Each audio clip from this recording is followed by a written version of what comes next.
What's up, everybody? It's Make It Make Sense. And this video kind of came about because I did not know that so many of y'all did not know that there was a R. Kelly Porsha moment.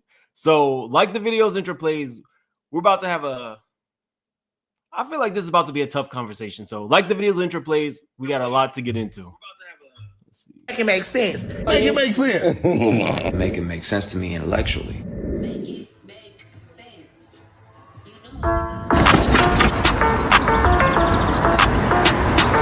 Big moves. Surfer. Make it make sense. Tell me how you squeeze it. Make it make sense. Tell me about the things that you say. Make it make sense. Tell me about the things of your dreams. Hey, let me work out all the things in between. Make it make sense. Tell me how you squeeze it. Make it make sense. Tell me about the things that you say. Make it make sense. Tell me about the things of your dreams. Hey, let me work out all the things in between. Make it make sense.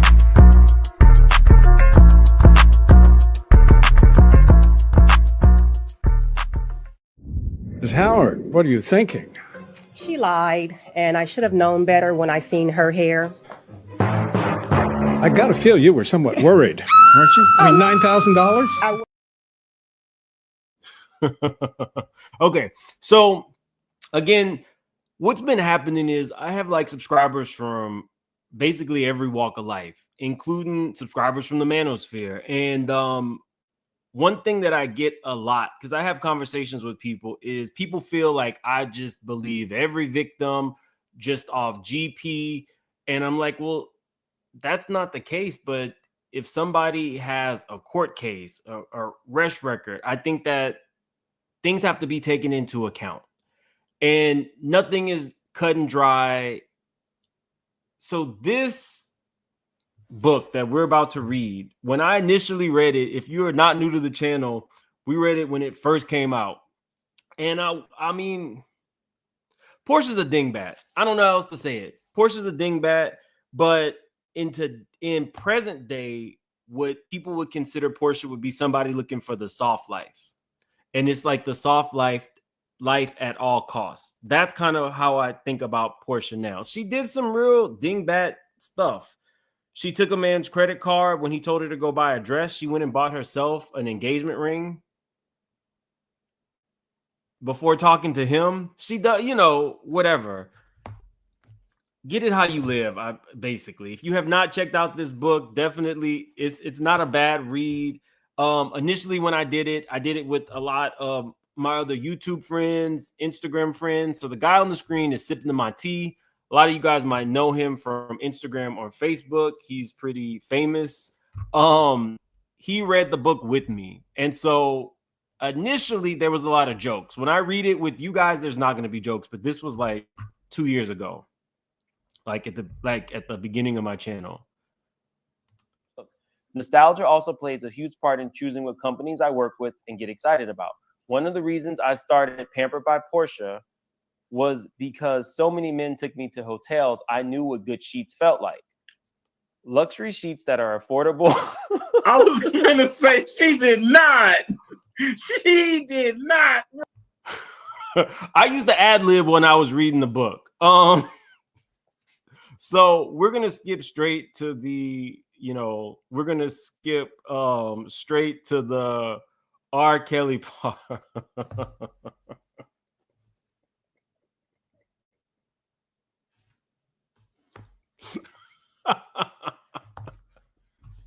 Okay, I'm sorry. I mean, but it's Porsha, and some of the stuff in here was just real dingbatish, but the R. Kelly stuff is not. Oh, it's not. Okay. And as I'm reading it, if there's still time, I'll drop the link, because the debate is, can you victimize the willing? So once we get into it, you'll see what I mean. I do think she was willing, but I also feel like she was victimized as well. So I ad-libbed that, y'all. I ad-libbed that. She was talking about her sheets, but when I read the book, I ad-libbed it 2 years ago. This, I'm just giving you exactly what Porsha was saying. I wish I could say this was the only time I had been taken advantage of by men, financially, physically, emotionally, but it wasn't. Throughout my 20s, I was forced to continue to protect myself by listening to the guiding voice of God. When I touched down in Chicago, I spotted a man holding a sign with my name on it. He was my driver, a light-skinned older man who drove me through the frozen streets of Chicago. Although the sun was already starting to set, the headlights from his car lit up the streets as we drove further and further away from the city center. They also revealed little snow flurries and eventually a gate that opened as soon as we pulled in on what looked like a mansion. There are a lot of girls that come here, my driver said as we neared the house. So right off the bat, Porsha says she's not a victim. I want to reiterate that. Porsha says she's not a victim. But even the car service is letting her know that there's a lot of girls that come in and out of here, which was kind of weird for him to tell her that, but okay. I didn't know if he was trying to make conversation or warn me of something, but I'd soon find out. I thought I was going to a recording studio, but instead we pulled to the side of this huge house. When the car finally stopped in the circular driveway, I opened the door and the driver helped me grab my black Calvin Klein luggage from the trunk. As I walked into the side of the home, a big guy escorted me from the car into what looked like the basement of the home.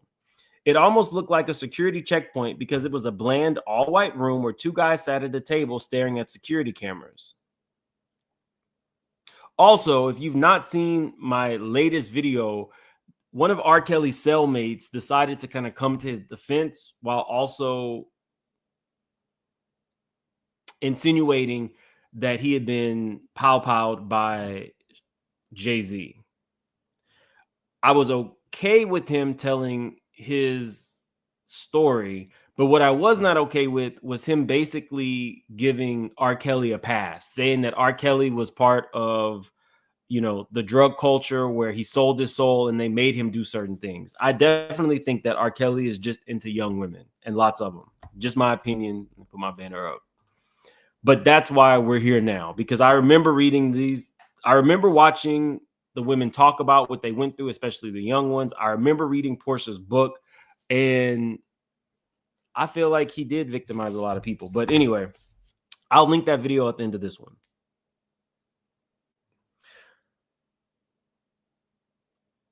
Oh, hey, Porsha, come on, a familiar voice said. It was Lenny, the dude who had invited me to meet Rkelly.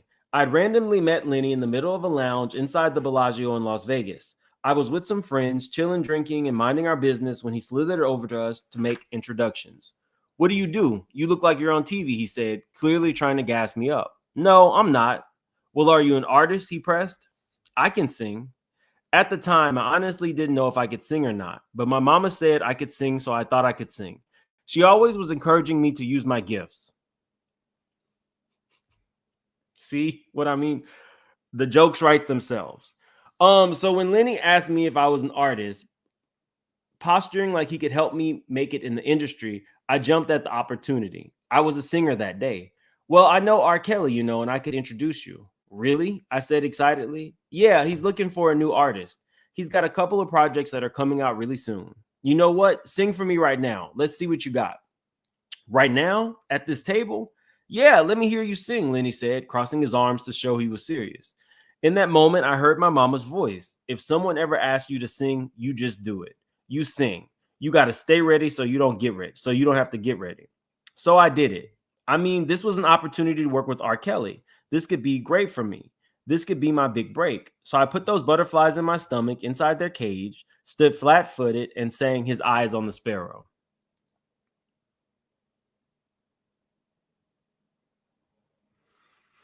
Oh, you got a nice voice. All right, all right.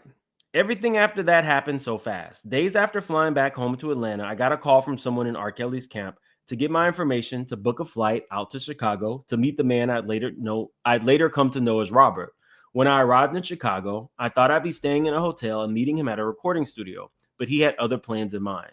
I was so naive that I didn't realize I was going to a studio in his house. Another thing is we can kind of use this as a cautionary tale. She's 25, so she's not a minor. Someone randomly asked her if she could sing. It's clearly not her career path, but the mention of Rkelly has her do an audition at the Bellagio, I guess just in the hotel, Then she flies to Chicago. I'm assuming they sent her the money for it. And she doesn't know where she's staying, where she's meeting him, and nobody knows where she's at.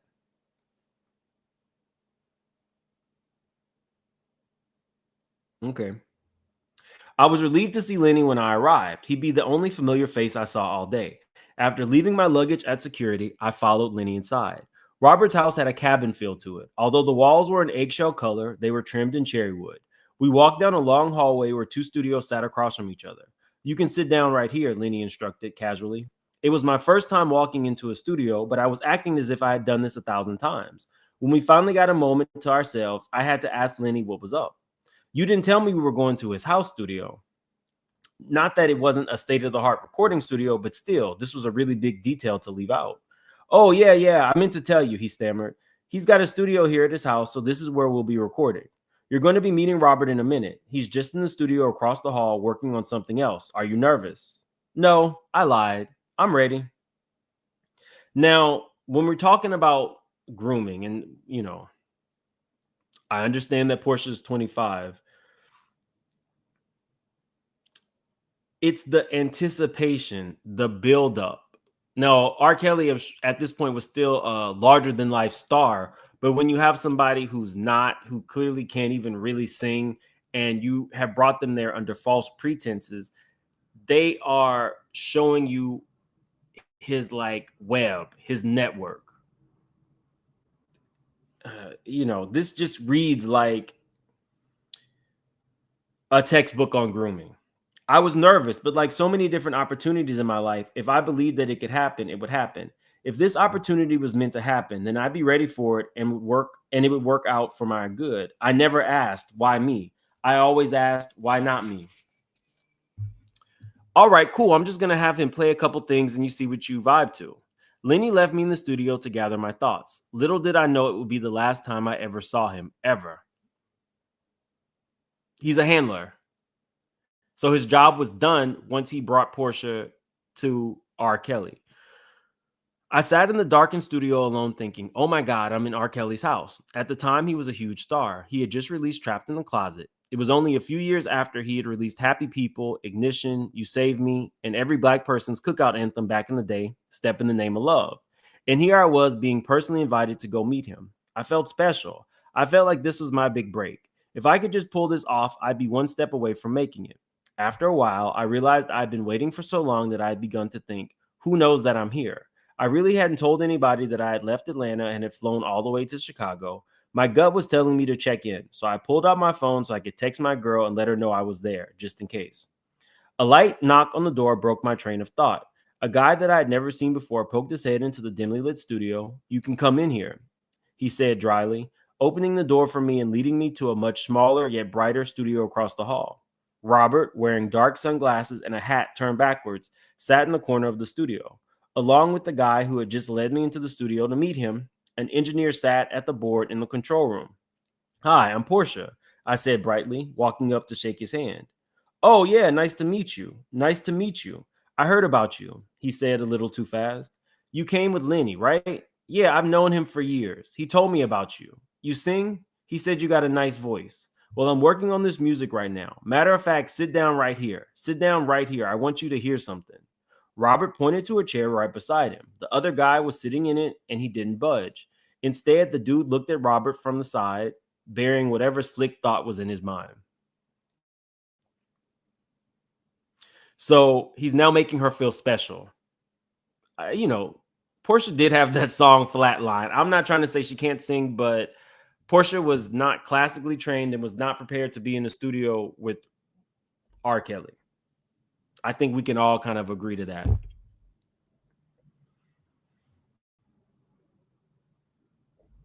Hey, watch out, man. Let her sit down right here, Robert said with a little bit more bass in his voice. The guy stood up slowly and found another place to land while I sat down at the seat he had warmed up. When he nodded to the engineer, a song started playing through the studio speakers. It sounded magical, almost like the pitch-perfect notes were bouncing off the walls. When Robert started singing to the track, it made the song come alive right before my eyes. Wow, I'm really sitting in the presence of magic and true talent, I thought to myself, slowly bobbing my head along to the beat, trying to fix my face as if I was judging the song with the singer's ear. But in reality, it felt like he was mixing an intoxicating potion. The music was infectious. It filled up the entire studio. It rubbed the nervousness off me. It seemed like it had broken the ice between us. This is a song I just wrote off the top of my head, he said. I'm not one of those people who read and write and stuff like that. Maybe he learned to read in jail. He has been in jail for a while, and people are known to become more literate in jail. So maybe he has learned to read and write in jail. Yeah, we just produced it a couple minutes ago. His engineer turned around and added, "Wow, that's a really great song," I said. And it was. Within 15 minutes, Robert started treating me as if he had known me for years. It was actually kind of disarming to have him suddenly act like we were friends, and I was his homie who stopped by to kick it in the studio while he was creating.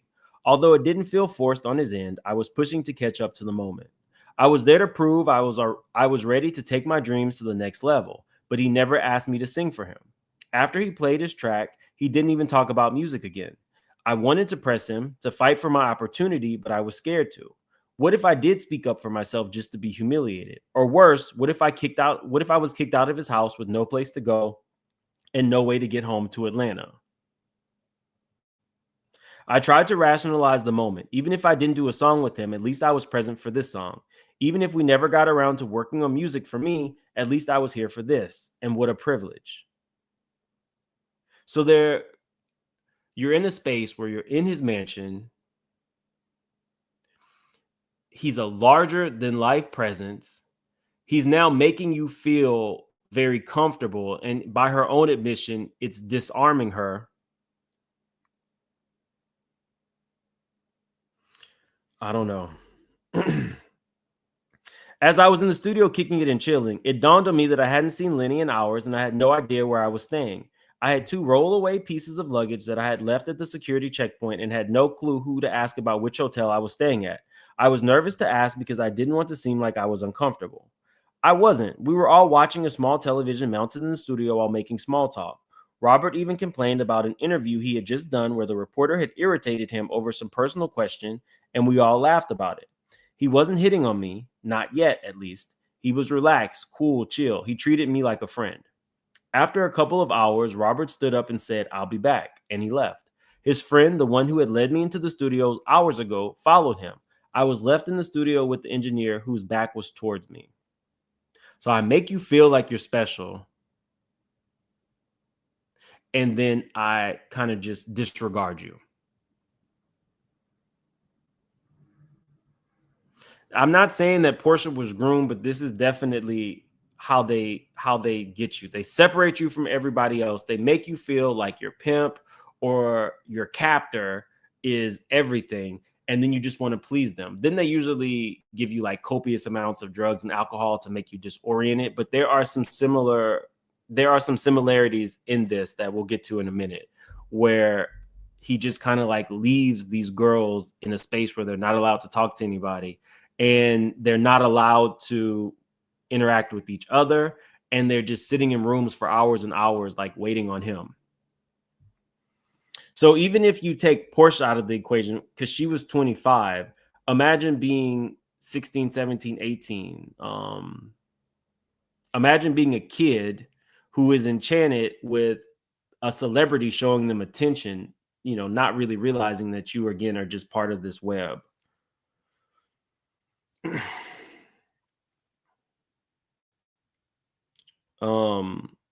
After a couple hours, Robert stood up and said, "I'll be back," and he left.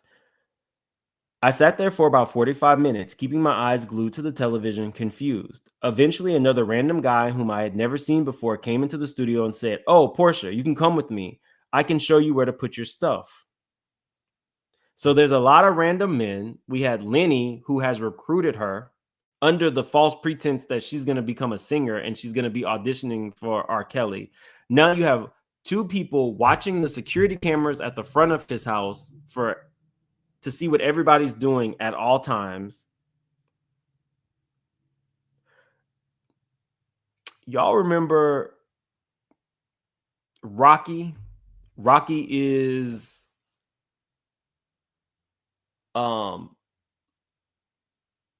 Rocky is married to which Escape member? Tamika's the one that I like. Latasha. Latasha Scott's husband started off as one of the people working for Rkelly. Now, I'm not saying he was one of the ones getting these girls, but I feel like everybody around Rkelly was fine with what Rkelly was doing as long as they kept getting paid.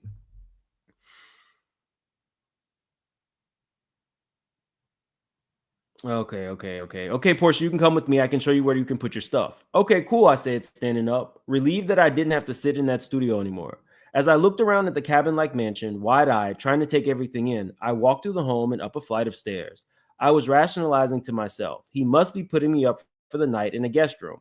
Maybe I'm going to stay here and we'll work in the studio tomorrow. I was desperately trying to figure out what in the world was going on while not trying to rock the boat. It was a skill I learned early on in my life, wanting to be liked, wanting people to like me, wanting to please, wanting to go along to get along. It rarely served me, but in my mind, it was better than living in conflict. You can just stay here in the house or whatever, the guy said casually. Robert will see you later. With a house this size, I figured he probably had 2 or 3 guest bedrooms, so I didn't mind staying here before my flight the next day. But when this guy opened the double doors,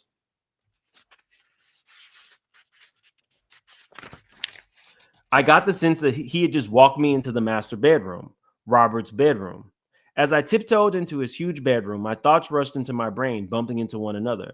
They were trying to make sense of everything I had ever said to Lenny, to Robert, to everyone. Could anyone have gotten the impression that I had come here for anything other than music? No, I was naive, sure, but professional nonetheless. I didn't even know how I ended up here or how I was going to get out. I looked around what was obviously his bedroom with a poster bed that sat in the middle of the room. Around it sat an entire living room set up complete with a couch. The room was so huge it also fit a table and a set of chairs. What was I supposed to do in here? I wasn't sure what I would do to pass the time, but as the minutes turned into hours and after what was on the television could no longer distract me from the surreal experience, I looked out the bay window. I couldn't tell what time of day it was, but my body let me know it was sometime between the thick of night and the dawn of morning. I peeked my head out the bedroom door and looked down the hall. I noticed the photo of his ex-wife hung in the hallway and thought to myself, is he still married?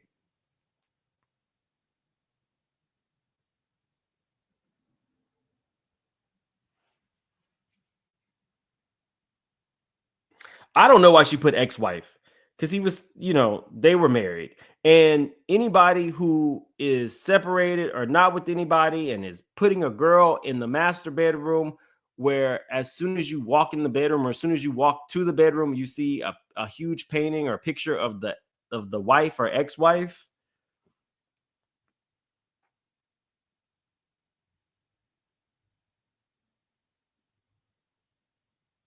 Okay. I'm sorry, baby, Robert said, walking in the door and talking to me as if we were in a relationship, a stark difference from how he treated me earlier in the studio. I wanted us to work later, but I got caught up. When I heard his voice, I reluctantly opened my eyes, realizing I had drifted off to sleep. I looked around the room, trying to process exactly where I was. I still couldn't believe I was actually in Rkelly's bedroom. How had I let it get this far? I had no idea what was in store, but I played along. Now she's saying she drifted off asleep. Does that mean that you got in the bed? I mean, there were chairs, so maybe she fell asleep in the chair, but she left that point out. And I'm pretty sure she left it out for a reason.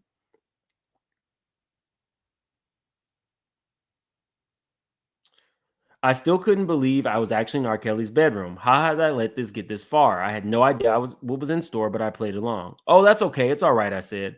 Robert immediately started kissing me. I'm really into you. I think you're beautiful, he said. I'm just looking for somebody that I can spend time with. I need a girlfriend, a girl who's mature and patient and keeps a low profile. I need her. Can you be that girl? I'm super low key, I replied. I felt myself getting caught up in the fantasy, as if I was dreaming. But what about your wife? I'm single, he emphasized, and I'm lonely all the time.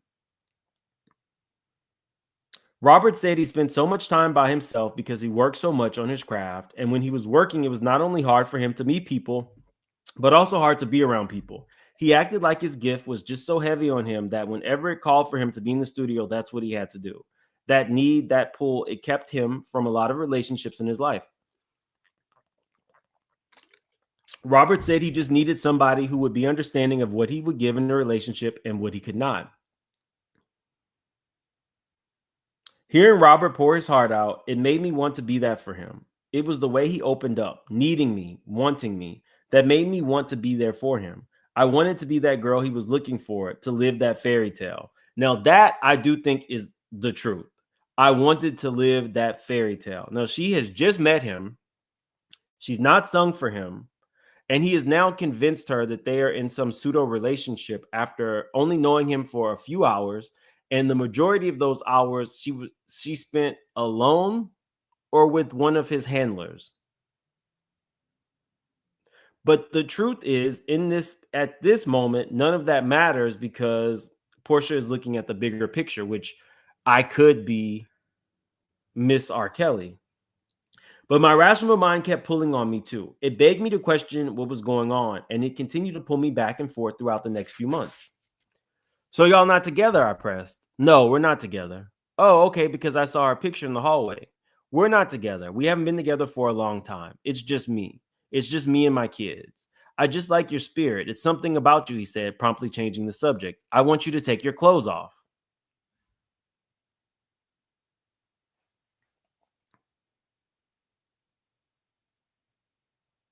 That's a serpent tongue. She's asking about a picture in the hallway. You're telling her that you want her to be your girl. You don't mention why the picture is there.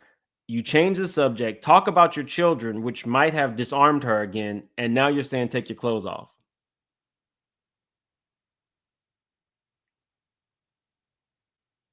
My rational mind woke back up at that line. I could have laughed in his face, grabbed my luggage, and walked right out of there. I would like to think if I wasn't in the middle of nowhere with nowhere to go, or could I just do what I had done in so many situations and put what I felt, nervousness mixed with panic, to the side in order to survive what was about to happen?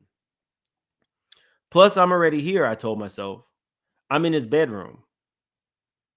Now, it's been like 2 years since I read this book, but if I remember correctly, in the book, Porsha was taken advantage of one time. Like I believe it was somebody she was dating took advantage of her, but this was like 2 years ago. I can't remember all the specifics. So she has been a victim before.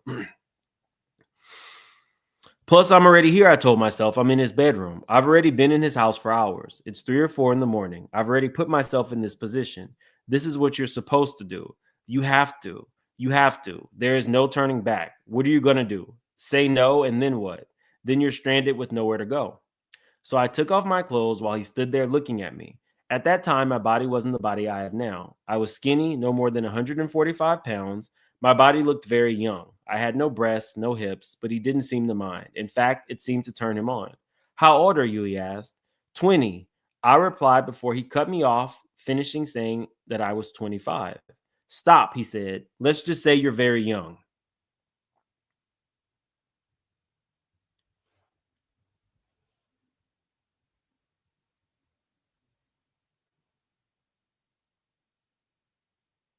A few minutes later, I ran to the bathroom to wash him off me. I felt so disconnected from the man who had just told me how badly he needed me.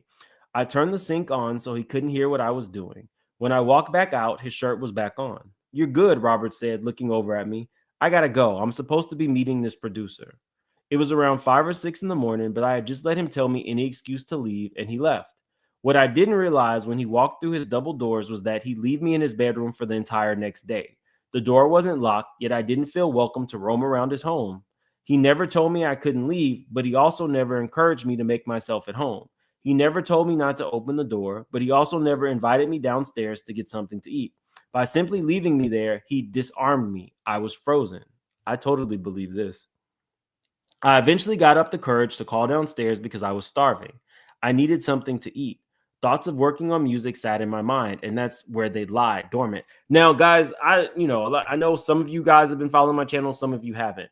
If you followed my channel and we reviewed what happened with The Dream and his accuser, it's very similar situations. Although that girl really had she was musically inclined and actually was looking for a record deal. He would leave her with no food, only come back when he wanted to, mess around, and everything else she would be left in the dark or left in the room for hours or days on end, so that he was kind of like this shining light coming to her. Like everything was in preparation for him to arrive. It's very similar to this. The concept, at least it is.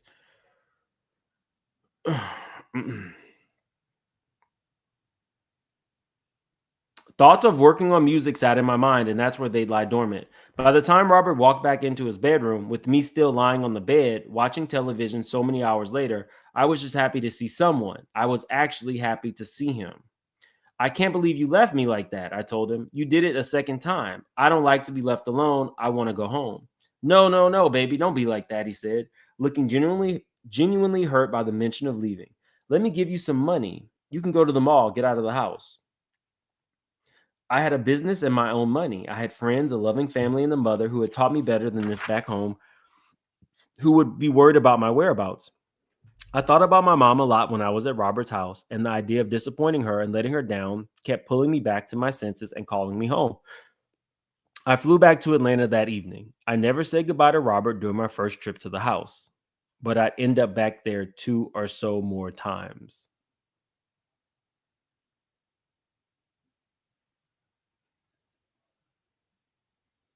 So when I initially read this book, I didn't pre-read it. I might have done some ad libs, but by the time she said she had gone back 2 or more times, that's where this question comes in. Now, again, he got her there under false pretenses, but I'm curious to know, how are you guys feeling? Do you feel at this point she is a willing participant, or do you feel like at some level she's already being victimized? There's no right or wrong answers.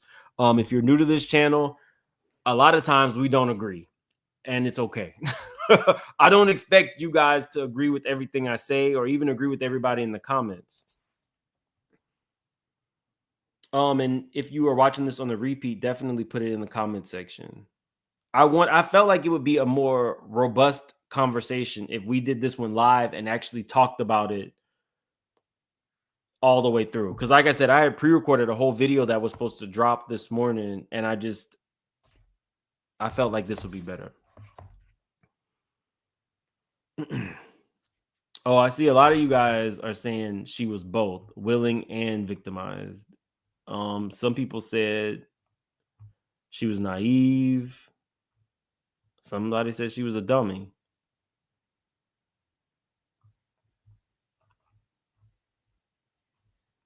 Both. She was trying to use him and he used her. Willing participant, absolutely. Yeah, this is Porsha from RHOA.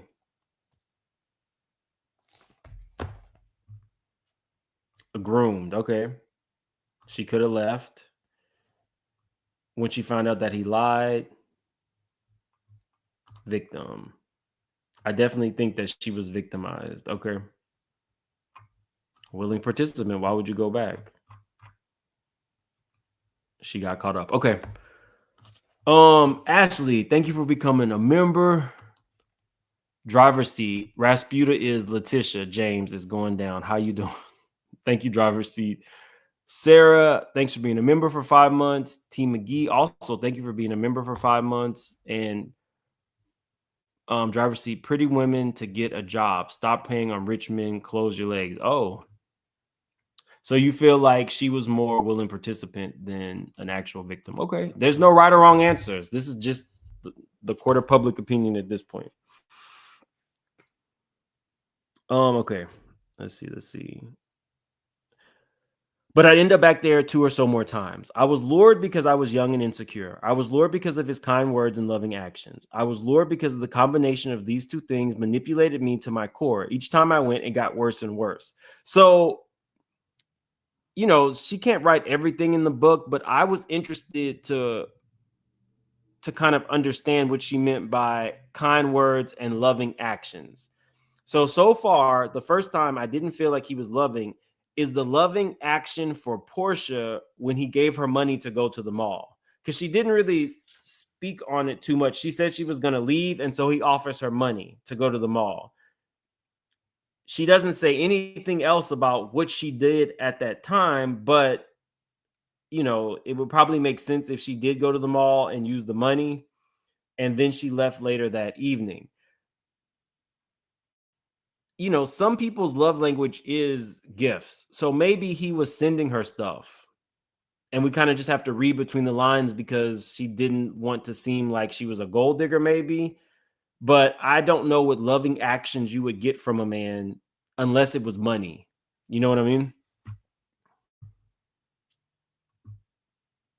I was young and insecure. I was lured because of his kind words and loving actions, but she doesn't really tell us what kind words he's saying to her, nor the loving actions. Okay. I do believe it. I was lured because the combination of these two things manipulated me to my core. Each time I went, it got worse and worse and worse.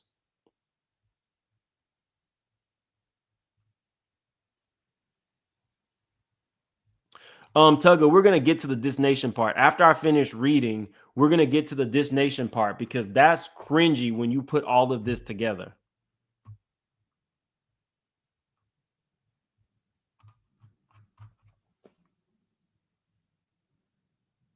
Robert invited me to fly back out to Chicago through an email I knew he didn't write.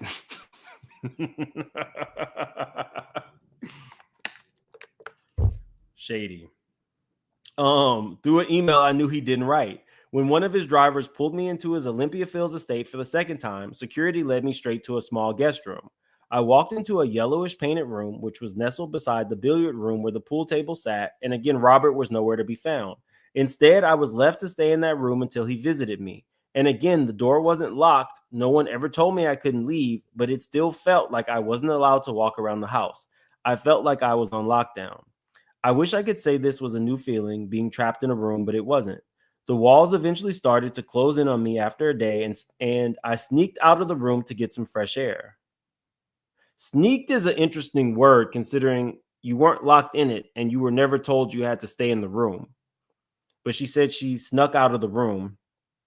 On my way back from the pool area, where I passed the security guard who invited me to swim if I wanted to, I bumped into a really pretty light-skinned girl in the hallway. She wasn't wearing any makeup and her hair was slicked back into a ponytail. She made eye contact with me. Keep in mind the not wearing makeup. That's a running theme. He whispered, matching her tone. Hey, she whispered. Matching her tone, I replied back whispering, hey, I'm Porsha. I'm over here in this room. I'm down the hall. How many girls are here? I don't even know. Suddenly, one of the big security guards made his way into the hallway. Oh, yeah, you can go into your room right there. Right there, he said, motioning to her. So this is where Porsha is starting to understand she's not the only one. Mind you, he's invited her to his house for a second time, but now she's in the guest room. She's not in his bedroom. Now she sees another girl who, if you're just being normal, why would you need to whisper? But they are whispering to one another. Like, I feel like knowing what I know now, I feel like certain parts were left out. She's saying she wasn't locked in, but she didn't feel comfortable. But why, when you see somebody else, would you need to whisper? Then you have the handler who doesn't want the women talking. They really just want the women there, whether they're not feeding them. They want them in the room waiting for Robert to sleep with them. That's it. Definitely how that sounds like sex trafficking. When they grab these girls off the street, the first thing they do is they whisk them away somewhere else. They give them copious amounts of drugs and alcohol, and then they separate them from everybody. You're not allowed to talk to anybody until they, start pimping you out. I don't know what the correct terminology is, but that's when they start having people have sex with them, lots of sex. And then it's like the pimp imprints on them, like, you need me. Now, I'm not saying that this is Porsha. I'm just saying this sounds like textbook things that groomers and sex traffickers do. I'm not saying that Porsha was not willing, but I'm just saying this is why I don't believe any of the stuff that Rkelly says. Immediately, without another word and without making any eye contact with me, she disappeared. You shouldn't talk to her, he warned me. Robert eventually came to visit me in my room a day later, with apologies dripping from his lips. I'm sorry I was working. You know how it be. Listen, come out with me. Come out of the room. Let's go get something to eat. My family's having a cookout. He led me downstairs to the family room where his entire family was relaxing, running back and forth from the kitchen, eating and chilling. Robert's aunt, whom I had never met, but who somehow knew my name, was there too. Now, this is interesting. He's saying come out with me, but come out just means downstairs. Later on, you'll hear him say come out with me, and that just means to another room in the house. There's never a time and space where he is anywhere with Porsha in the public. He led me downstairs to the family room where his entire family was relaxing, running back and forth from the kitchen, eating and chilling. Robert's aunt, whom I had never met, but who somehow knew my name, was there too. Hey, Porsha, she said as if she knew me. Go ahead and fix yourself a plate. By this time, it was my second day in the room with nothing to eat. I was so hungry. So I ran into the kitchen and piled food on my plate. But when I got to the potato salad, I paused. It was the most yellow potato salad I had ever seen. Wow, is this how they make their potato salad in Chicago with all this mustard? I was hungry, but I wasn't that hungry. You can't eat everybody's potato salad anyway. Now, this is definitely Porsha. I would have rathered her given us some more facts because this is a really intimate look at what somebody in Robert's or Rkelly's orbit went through. I don't give a good goddamn about the potato salad, but it's Porsha. So, yes, Nadia, Porsha wrote this book. And yes, he's not feeding her. He's just going in the room, sleeping with these girls, going out. They're just there. They're not supposed to leave the room. They're not supposed to talk to anybody else. It's like an unspoken rule. Either that or Porsha's just not telling us.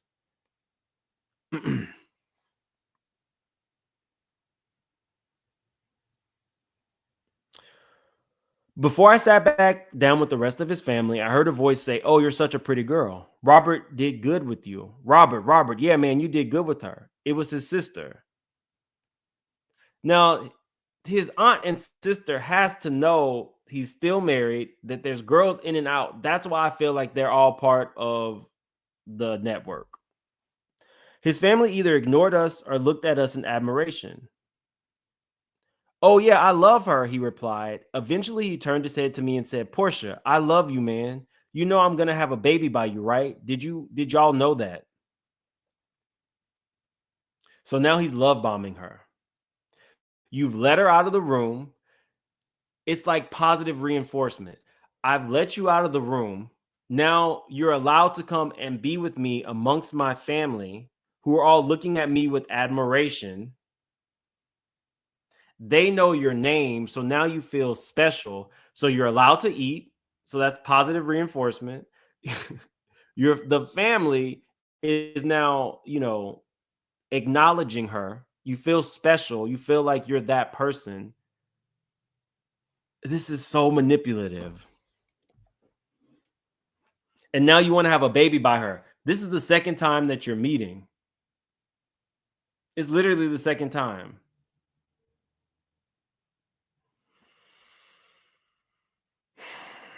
His family either ignored us or looked at us in admiration. Robert laid his head in my lap, and I immediately forgot about all my anger I felt after being locked up in the room all day. Being around Robert, being wrapped up in his fantasies, made you want to believe in his fantasies too, even if you knew better. This moment overrode any logic I understood about what was happening inside that house. I wanted to believe I wasn't a girl he was locking in his room to use whenever he wanted or remembered. This was public confirmation in front of his whole family that he loved me, or at least thought he did. I chose the fantasy of security and love and family over what was actually happening to me, because the one thing I always wanted was to be loved, and that's what he was giving me. Even with my own business, a supportive family and friends, I only saw myself through his eyes, and I didn't see much. I didn't stay for long during that second trip, but Robert would call often. When he did call, I felt like we were in some kind of relationship, even if our interactions and conversations were sporadic and a bit random. I settled back in Atlanta when I received a phone call from Robert inviting me back out to Chicago. He came with more and more apologies, his signature refrain telling me, "I'm so sorry I left you in the room like that. I'll never do that again. I love you. We're supposed to be starting a family."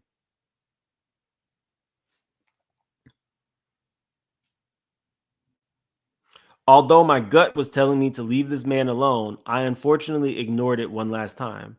I had touched down in Chicago and once again slipped into the backseat of a private car, and once again I was greeted by security at the side door. This time I was led to a completely different room in a different part of the estate. I found myself in a fully mirrored room.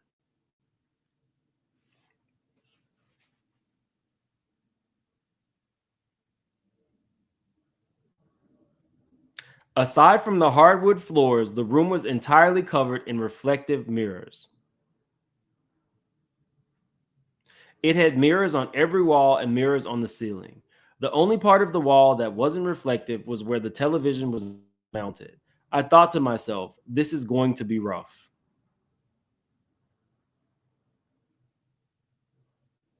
So I'm pretty sure you know what would be playing on that one television. So it's all reflective mirrors and one television. I'm pretty sure you know what's playing on that television.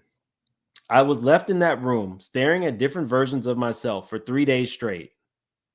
Or it might have been 2 days straight. When you're left alone in a room like that for that long, you lose track of time. Thankfully, I had brought my laptop with me. If I was going to be on the lockdown, I needed something to distract me. I also made sure to tell a girlfriend I was at his house just in case. I'll never understand how I let him lure me back into his house time and time again only to be locked away. I'll never understand why I was afraid to leave. Each time I wanted to be like, you know what? I'm getting out of here. Robert or a security guard would pop up, luring me back and convincing me to stay. After 24 hours of staring at myself in those mirrors, I called downstairs to the security desk to say I wanted to leave. I was done. Well, Porsha, Robert says he wants you to be ready in an hour. He wants you to go to a party with him. He does? Yes, he does. Can you be ready in an hour? Wear minimal makeup. Oh, what's up? I'm sorry. It's hard doing the chat and reading. I see you read it. Larja has been here since the beginning of my channel, and I think I saw the diva is in here. Oh, and Kimmy's back. I'm seeing a lot of old faces. Hey, y'all. Sorry, it's hard to like do the chat and read the book. So I see you guys in here, but sorry. If I could turn back the clock, I wish I had the strength to say no, but instead I got dressed and followed a security guard down to a large room inside his estate that held a pool table in the middle of the floor. When I walked inside the room, there were about 20 or 30 other girls in there, all different types. A speaker that I couldn't see played one of his songs. Robert's songs were the only one we'd hear all night. So initially I thought that was narcissistic, but I think it just kind of aids in the making him a larger than life character. Doesn't matter if he then left you in a mirrored room all day. What matters is that now I'm at a mega star's house. He's made me feel special, and we're going to a party. I walked up to a few girls to make conversation, to have something to do, to pass the time. I mean, I hadn't seen or spoken to anyone since I'd arrived. I'd also wanted to figure out if these girls were staying in his house too, or if he was the only one. I've been here a month, one said. I've been here a week, another whispered. I'm staying in the studio. Yet another girl shared, I'm actually still in school. About an hour into the party, Robert strolled in like he was the star of the night. All the girls started clapping and yelling, saying stuff like, oh, Rkelly, there he is. Oh.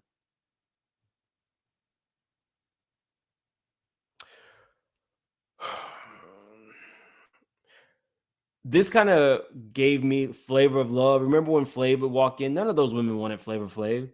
But when he would walk in, they would clap. They make these people the central figure. You'll see it in like, The Bachelor and all these things. People you wouldn't even be interested in because they're the only thing that you are supposed to be focused on. Then, everything else is out the window once they give you the attention that you're seeking. But they've actually set it up that way. That's why when I see clips of like Jocelyn's Cabaret and these girls, Jocelyn acts like they're pimp and Jocelyn says anything and they start clapping. And in order to, you have to go along to get along and kiss her ass to remain on the show. I don't like the pimp culture. I just don't. And that's why I can't get into, I used to really like Jocelyn Hernandez. I can't get into that shit because I'll never forget when Jocelyn was like, Stevie wants to send me back to the pole. I'm never gonna go to the pole again. But then you do it to the other people. Mama D, pimp. You know, I can't get into this culture.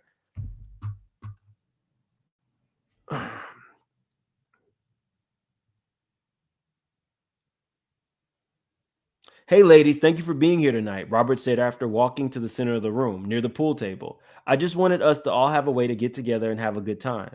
With that, he started to mingle with each girl. While some girls in baggy clothes didn't speak to anyone, others were trying desperately to get into the party spirit. Everyone, though, was vying to get a little attention from Robert. Now, Porsha is never mentioning anything about alcohol or drugs, which is interesting to me. Not saying that everybody's into, drug culture, but it's a room full of girls, it's a party, and Porsha never mentions anything about at least liquor.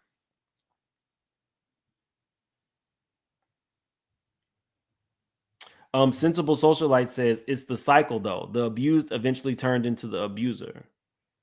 I just can't watch it. I know that, she told Wendy Williams she has the biggest show on Zeus. Great. I just can't get into it after I saw how she treated the girls.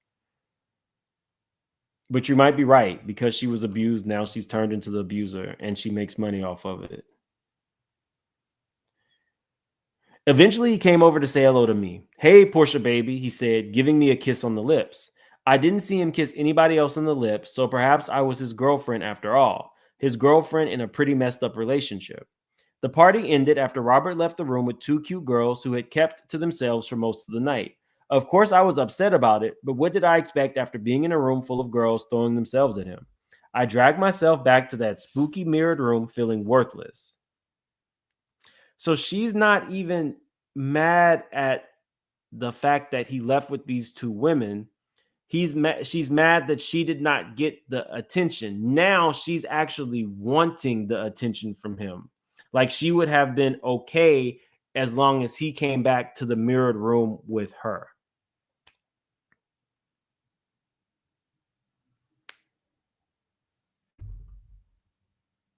I was beyond upset. I was sad. I was depressed, and the worst part about it was that I wasn't even that upset with him. I felt more disappointed in myself that I had found myself in this place, at this party with these girls. When I wasn't distracted by him, I was being tortured by questions that clouded my mind. Let me see. How old was she at this time? 25. Somebody, Be Blessed said, I haven't heard about that before about K. Michelle. So what did A. Benson say? I've missed some of this live. Has she mentioned K. Michelle yet? I saw an interview where K. Michelle said she stayed in the house too. I don't remember Porsha mentioning K. Michelle in this book, but K. Michelle is another one that is an interesting story. K. Michelle was living with R. Kelly, producing music with him, but some have said they were in a sexual relationship. K. Michelle will never fully come out and say what she saw in the house. And up until recently, K. Michelle was crediting R. Kelly as somebody who helped save her because when she was getting assaulted by Memphis, he was the one who told the record label to get her out of her deal. Now, what he did to K. Michelle, we don't know. She doesn't really go into it, but you can kind of assume what happened with her. But no, she's not going to be mentioned in this book, but she definitely did stay in R. Kelly's house for a while. What is my life? Why am I okay with this? Why am I okay with him treating me like this? How did I get into this situation? What would have led me to this place? If I'm so afraid of being here, why do I continue to stay here? What is keeping me here? It was as if I had suddenly snapped awake. I had to get out of there. I picked up the phone in the room, dialed 0, and was patched into the security desk. I gotta go. But he's gonna come soon, they said, trying to dissuade me. Again, because he's this larger-than-life figure. You just wait in this room for me. He's gonna be there soon. You'll be fine once you get your dose of R. Kelly. And probably after you get your dose of R. Kelly, you're gonna need a dose of penicillin or something else. But he's gonna come soon, they said, trying to dissuade me. He's coming, he's coming. Is he gonna come home? I'm sorry, is he gonna come soon? I pressed. He's coming, but he never did. Hours and hours and more hours rolled by. With every second and every minute, the nerve I had just mustered up became even more lackluster. I was back in this hole again with nowhere to go and no one to tell me this was not okay. My boredom lured me into a nap, but it didn't last long. I was woken by a guttural scream, a sound of true terror. From the inside of my mirrored hell, the sounds were muffled, but they were distinct enough that I could tell a girl was crying out. A man was screaming too, and it sounded like Robert, but I couldn't be sure. I heard a man's voice say loud and clear, "What the F? You got me effed up." I soon heard loud footsteps shuffling around as if they were running, followed by a loud thump. Something or someone had fallen. Then it sounded like a woman was getting beaten, and every time a fist landed, she let out a pathetic yet energetic cry. It was terrifying. I picked up the phone immediately and dialed security. My nerve had returned. I didn't dare let them talk me out of leaving this time. If you don't change my flight right now and get me out of here, I'm calling the police now. I slammed down the receiver and called the one girlfriend who I knew was here. I knew I was here. Still fearful about what was happening in that house, I whispered into the phone to tell her what was going on. "Don't worry, Porsha, we're getting you out of here. I can check on flights too." Thank God she did, pointing out a few flights that would get me back to Atlanta by nightfall. But by the time I had gotten off the phone with her, security was already calling me back, telling me, "Your car is downstairs. You can go to the airport." Over the next 2 weeks, now think about this. Security is not getting her a flight. This is like, it doesn't happen that fast. That is security telling a handler, Porsha's ready to go. She's threatening to call the police. The handler then gets on to whoever books the airfare. All of these people should have gone down with R. Kelly. All of these people who knowingly participated in all of this stuff, and I'm talking specifically about with the young girls, should have gone down. I don't know if they signed the agreements to testify against him so that they wouldn't go down, but all of these people, including his family, are disgusting to me. Over the next 2 weeks, Robert called a few times. Most times I let the calls go to voicemail until I couldn't take it anymore. "Please don't call me anymore. I'm done with you." Fast forward to years later, I sat down with investigators to tell them my story. I never in a million years thought there would be an opportunity for me to tell my truth to officials. I kept this experience so close to the chest to protect myself. Even my own mother didn't know the depths of what happened in R. Kelly's house. I don't feel like she told us everything that happened in R. Kelly's house. I had just worked up the nerve to tell her about some of it only a few years ago. I spoke up. I felt like I had to, especially when I heard about R. Kelly's victims. I was touched by their heartbreaking stories, and if I could do anything to help them or their families, I wanted to. If I could help someone who was still trying to come forward by sitting down with them, I wanted to be able to do that. Together, our team helped with the investigation, which I was more than happy to do. I couldn't believe what had just happened. I thought, wow, I've never said any of that out loud. The past had just walked back into my life, bringing all those moments right back to my mind and those emotions right back to my heart. It took me right back to the beginning in that mirrored room and wondering what was going on with me that I allowed myself to be in that situation. At 40, I wish I could turn back the clock and talk to my younger self and see the value of who I was. I share this story now for every person reading this book so that you can find power and purpose to walk away. I commend Porsha for putting it in the book. I know that, they probably wanted these stories in the book because, adding him was extremely salacious. But for me, it gave me a lot more insight into what was actually going on. And I don't feel like Porsha per se was a victim. I feel like she was victimized. I feel like she was coerced. And I feel like they were trying to get her into this web to be one of these women who just sit in the room, and she got out in time. I do think that she was willing to be in a relationship with R. Kelly. I just don't think that she knew exactly what she was getting into. So after hearing that, I want to show you guys this video. We talked about it a little bit earlier of R. Kelly on This Nation. So mind you, if Porsha was 25,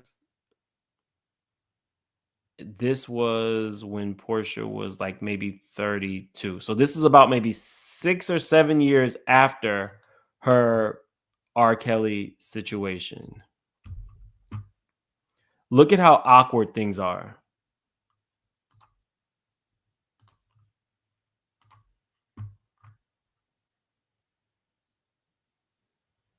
Porsha released the book in 2022. So R. Kelly is on This Nation. This is at the time where she's already on Housewives. Let's see. Opportunity to go on the road with opportunity to go. Okay. Nah. This might be your opportunity to go on the road with R. Kelly and blow up. You always trying to get me to do stuff. On the road with R. Kelly. Look at her face. So this is right out of what she just experienced in this book. Somebody saying, this is your opportunity with R. Kelly. So go ahead and sing for him. Look at how uncomfortable she is. Look at her face. Now, she never let on in this interview that she knew R. Kelly because I'm sure there was some sense of embarrassment. At this point, Porsha is in her 30s. She's acutely aware of what went on with R. Kelly and how he was trying to manipulate her into basically just being a sex slave under the guise of, I want you to come and sing for me. And blow up. You always trying to get me to do stuff. You sit right here in front of R. Kelly. Come on, give us a little bit.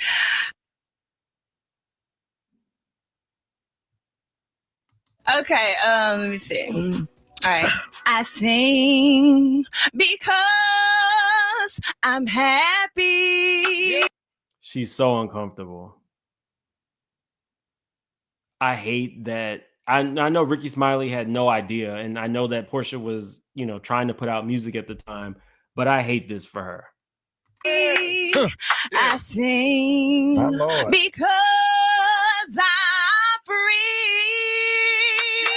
His eyes on the road. No. Come Go on. ahead, sing the rest. P.Y. No, thank you. You see how she didn't even look at him, though? And I know. Come Go on. ahead, sing the rest. She can't even look at him.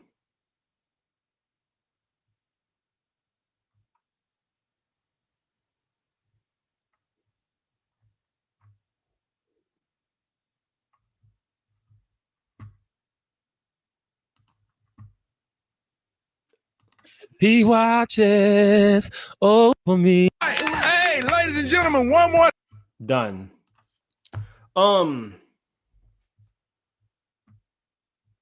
I do feel like he victimized her, but I mean, I know I see a lot of you guys who do not feel that way, and that's okay. Like I said, on this channel, you're allowed to feel how you feel. I do believe you can be a willing participant and still end up victimized, and I think that's what happened with Porsha. Hera says this is crazy, and thank you for being a member for a month.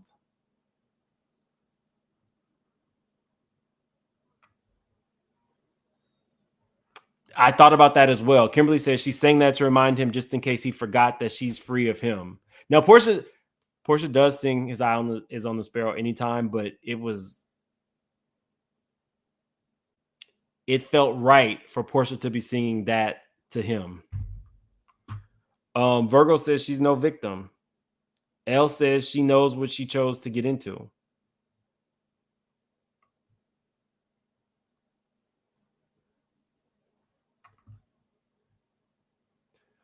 But again, there's no right or wrong answers. I just wanted to bring you this because I don't believe that R. Kelly is just a victim of society or a victim of the industry. I feel like R. Kelly has a proclivity for young, very, very young, underage women. And, if you've been following me, I always say if you are having consensual relationships, consensual sex with whomever you want to, and nobody is drugged or whatever, that's different than what we're hearing Diddy is doing. I believe R. Kelly is right where he belongs. And I believe the little girls who said that he was picking them up at the McDonald's across the street from their middle schools way back in the day. So, either way it goes, I want to hear what you guys have to say in the comment section if you're watching this on the replay. Afro Butterfly says she was a victim.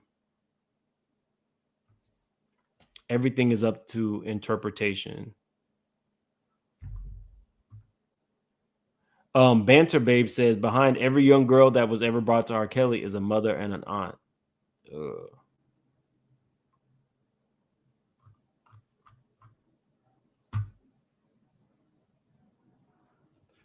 Anyway, okay, guys.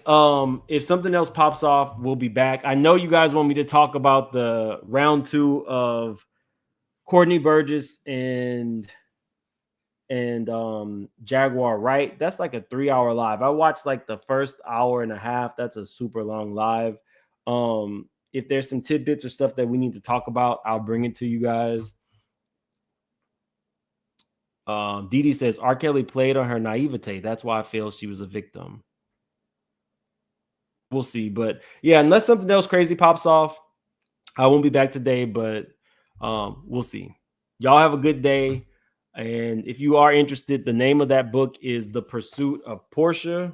You can get it anywhere and everywhere books are sold. Have a good day, y'all. And like the video on the way out. I didn't even ask. Let's see. We didn't even get to 1,000 likes. Definitely hit that like button if you would. Have a good day.